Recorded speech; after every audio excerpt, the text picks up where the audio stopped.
Okay. So for the next question, this is how will you build rapport and relationships with your students, not just in the beginning of the year, but throughout the year. Yeah. Oh, so I think a way we can do that is just kind of giving the students like time to share about their days in their lives, and just kind of having like an open time to communicate. So kind of like a community circle. I like that. Kind of building off of that, like having this open discussion. How we can do that with each age group is like if they're a little younger, instead of having like, let's say, an open discussion, we can have a smaller discussion of things like how was your weekend, or how was your summer if this is the beginning of the year, and tell me one thing that you liked about your summer. And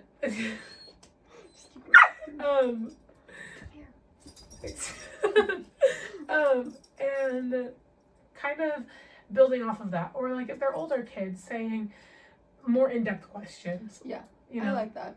And then to also build on that, to keep it going, some kids are not gonna want to share in any group setting, so we should always give them an option. Like in our current class, how Miss Ashley has Flint and she throws into like a couple people, or just giving people a chance to maybe raise their hand if they want to share, and that way like you could randomly choose, and so people aren't feeling like, oh, like everyone's looking at me and I'm gonna say pass, and that's like hard for them. Right.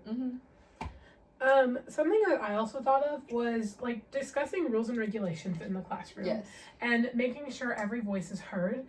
And so having that discussion of what do you feel are good rules, regulations, what is going to make you comfortable in this classroom, kind of just to build that rapport and be able to build those connections with the students, not only teacher student, but also student to student, having those connections and knowing throughout the year that those are the rules, and having a good reminder throughout the year. Yes, that's just a great idea, and just kind of letting them just get to help decide what these classroom rules are gonna be will kind of give them like the sense of like, this is my space, not just a teacher space I'm coming and sitting in every day. So we'll kind of like brighten up the classroom, and you could even have them all sign the rules at the end, so like they could say, oh, this is something we all agree on. This is something we're all gonna like agree on and like work on through the whole year. And you can even throughout the year kind of remind them about it, or you can be like, hey class, how are we still feeling about our rules like halfway through? And like, is there some changes we need to change, or are there things that may be going really well that we want to keep the same? Yeah, I completely agree. And not only having them like sign it, and not only having them go through and thinking of things, but also you signing it and you saying, I will also uphold to these. Like, it's not just for you, but it's also for me. What are some things that you want from me that I can make this classroom more comfortable, and help make this classroom more comfortable for you as students as well. Yeah, I really like that. Yeah. So then another thing I think that we can do to help build our like relationships with our students is if we are being open and honest. So at the beginning of the year, you could tell them like, hey guys, like this is what's gonna happen in our class, and this is how I think things should be. And so you're honest with them and how your feelings are, and just kind of keeping that throughout the whole year. Yeah, I agree. I think sharing your life is very important, obviously in moderation, but like sharing things like, these are my pets, and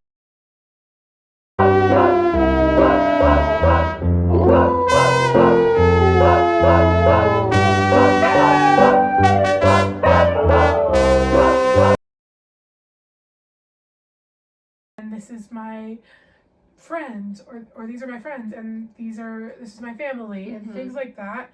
And then having that, like, this is how my summer went, this is something, I did throughout the summer. Sharing like these facts about yourself, and being able to be open and honest with your students, and maybe asking them to say, what is something that you did this summer that you thought was very cool? And if they don't want to share, that's okay, and making sure that is known, like explaining to them, if you feel like you don't want to share, that's okay. Or even just having them raise their hands, so those who do want to share can raise their hands and share. Yeah, I really like that. And then to go along with that, because we're supposed to be thinking about this the whole year and keeping those relationships growing. We can talk about like your friends and your family throughout the school year as well. So like maybe you could be like midway through the year, you could be like, hey, like this is how I'm doing, like this is how my dogs are, these are how my family and friends are, would you like to share about your friends and family? And then you could also, like, if they're not comfortable sharing, you know that's not going to work for your group, you could maybe make it at the end of an exit question. So the normal questions about like what's 1 + 1, your normal math questions, at the end of it you could be like optional, like what's something about the week that you've really enjoyed, what's something about the last couple of months that you've really like been happy about or like to share with me. Right. I completely agree with that. And kind of, going along with like sharing, you could also ask them, do you have any animals or pets at home? Do you have any siblings? Yeah. I could share, I have 5 siblings, and they can, share how many siblings they have, or if they don't have any. I think that would really work in like the younger classrooms too, because they're not really gonna know what you mean until you give them examples, and then if you kind of lay it out for them, that makes it a lot easier too. Exactly. And I completely agree with that. I think that it would really help, like you said, the younger classrooms by giving them that example, or even with the older classrooms, if you want to give them that example, so they feel more open and they feel more comfortable sharing. I think that would be a very good idea. Yeah. Kind of going down to building relationships, something that I thought of, it goes into the rules and regulations.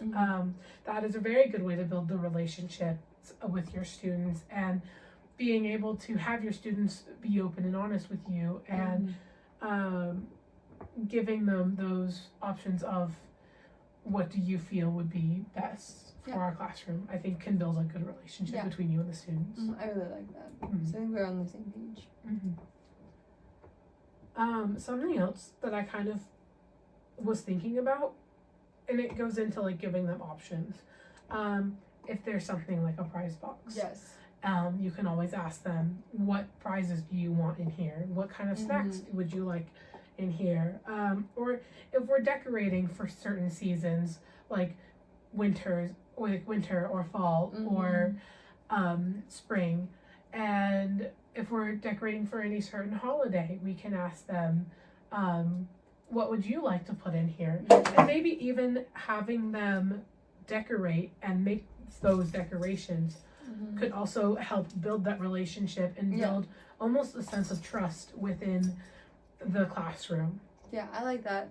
And then to kind of build along with that, with the current kids I work with, I have really realized, like, if I ask, like, what kind of candy would you like to see in our prize bucket, and then they are really willing to give those options and say what kind of candy they like. And so then that really kind of makes them say, oh, you're gonna listen to me, you want to hear my ideas. And so I think that's also a really good thing to consider about that. Right, just taking their ideas into consideration will build a relationship and build that trust between you and them. Yes. Yeah. Good. Something that I also wanted to touch on was just how this would continue, not just in the beginning of the year, but throughout the year. Yes. And I thought, like with the rules and regulations, kind of bringing it back to there, and like I said, kind of towards the beginning, building, like making a poster is definitely something that can stand there throughout the year. And even if we need to kind of change it up a bit throughout the year, it'll still be there as a reminder for our students. Like, here is how we're gonna build the trust. Here is how we can keep this going and keep our classroom running strong. Yeah, I really like that. Just kind of having those reminders are always nice, but then also like the students can memorize it.